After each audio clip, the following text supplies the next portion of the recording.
Hi అండి. బూజు కర్ర ఒకటుంటే చాలు. చాలా ఈజీగా, సింపుల్‌గా నీడిల్‌లోనికి దారం అయితే ఎక్కించుకోవచ్చు. ఈ టిప్ తెలుసుకునే ముందు చిన్న రిక్వెస్ట్ అండి. మన ఛానల్ ఎవరైనా ఫస్ట్ టైం చూస్తున్నట్లయితే ప్లీజ్ అండి ప్రీవియస్ వీడియో చూసి మీకు నచ్చి కంటెంట్ ఉంది అనుకుంటేనే ఛానల్‌ని సబ్స్క్రైబ్ చేసుకోండి.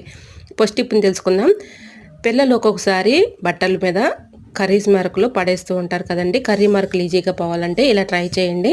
ఇలా కర్రీ మరకలు పడినప్పుడు కొంచెం అయితే టూత్ పేస్ట్ తీసుకొని దానిపైన బేకింగ్ పౌడర్ అయితే కొంచెం అంటే ఒక 1 టీ స్పూన్ వేసేసుకొని పాతది టూత్ బ్రష్ ఉంటుంది కదండీ. ఆ బ్రష్‌తో ఈజీగా ఇలా క్లీన్ చేసుకున్న తర్వాత మీ ముందు మీకు లైవ్‌లోనే చూపిస్తున్నాను చూడండి. చక్కగా క్లీన్ అయిపోయింది.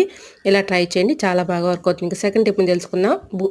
బూజు కరకు ఉన్నటువంటి థ్రెడ్ని తీసుకొని ఇలా థ్రెడ్ని అయితే ఇలా మలుచుకొని ముందుగా నీడిల్లోనికి ప్లాస్టిక్ థ్రెడ్ని అయితే ఇలా ఎక్కించేసుకొని ప్లాస్టిక్ థ్రెడ్లో నుంచి దారం అయితే ఈజీగా ఇలా సింపుల్గా ఎక్కించుకోవచ్చు.